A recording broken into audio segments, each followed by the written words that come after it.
Is anyone else watching Love is Blind right now? I'm on episode 11 and I'm spoilers, I'm so upset that Dave was technically the one to break up with Lauren and not Lauren breaking up with Dave, because she needed to do that. She needed to do that. I saw like the route he was going and I was like, get in there, get in there. Like I just wanted her to be like, I'm breaking up with you.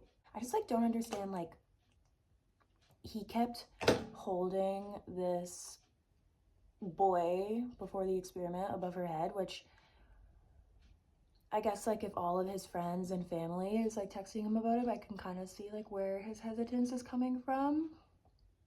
So like,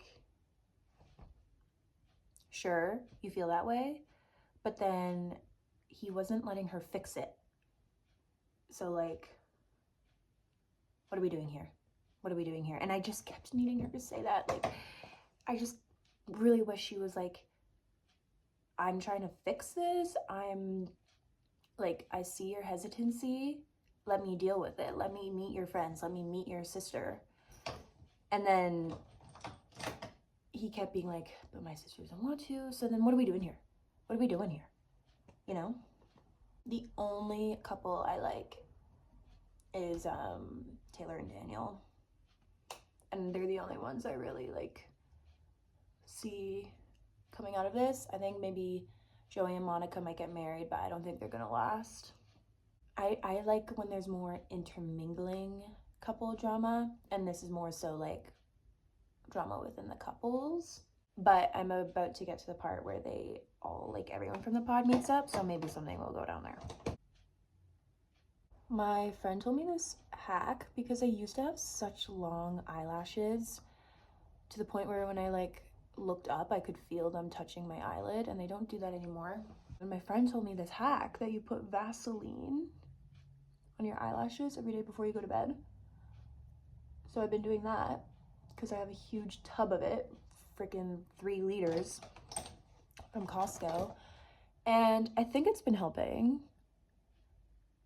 but it's leaving the nastiest stains on my silk pillowcase.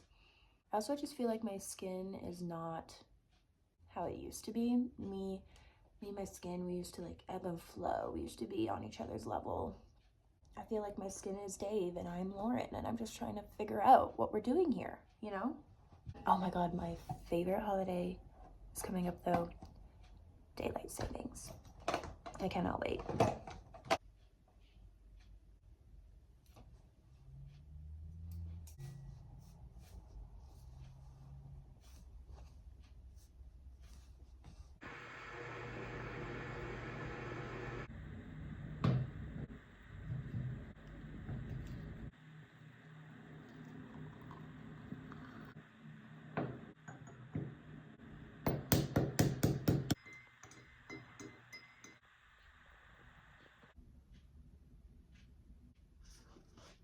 I grew up reading so much, but it was more so a lot of YA.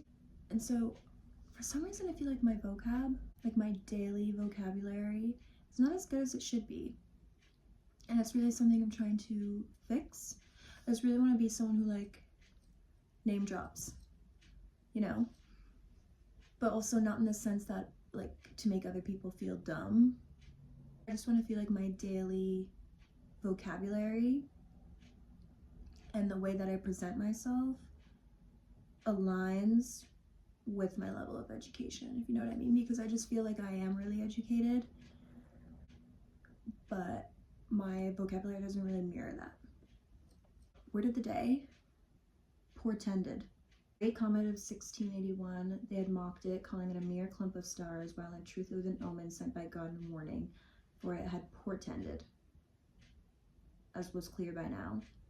That's just kind of giving actually like an astrology term in the sense that it just like gave up, maybe.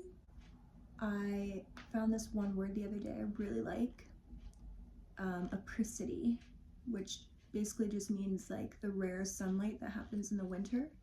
So I can't really use that in a daily way, but it's a beautiful word, apricity.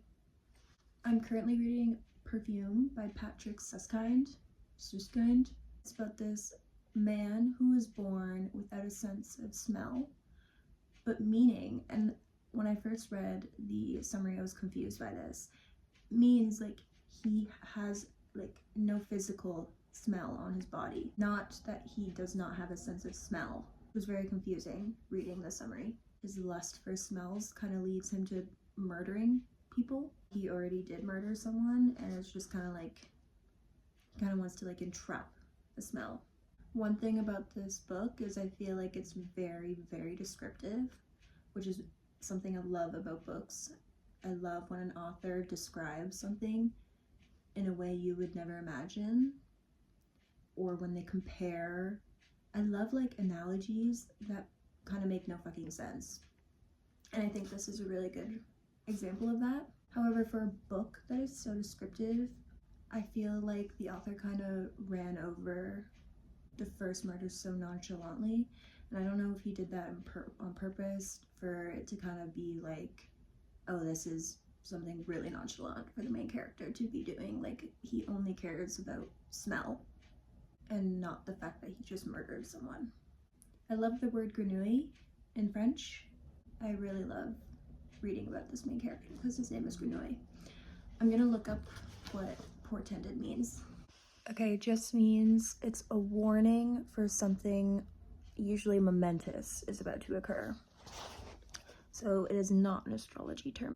The Great Comet of 1681, they had mocked it, calling it a mere clump of stars, while in truth it was an omen sent by God in warning, for it had portended, as was clear by now, a century of decline and disintegration ending in the spiritual, political, and religious quagmire, good word, that man had created for himself, into which he would one day sink, and where only glossy, stinking swamp flowers flourished like Pelissier himself.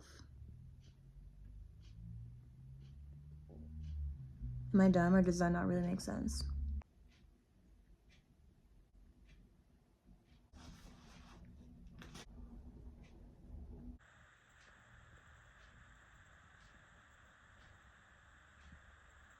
Oh my god, the sun glowing.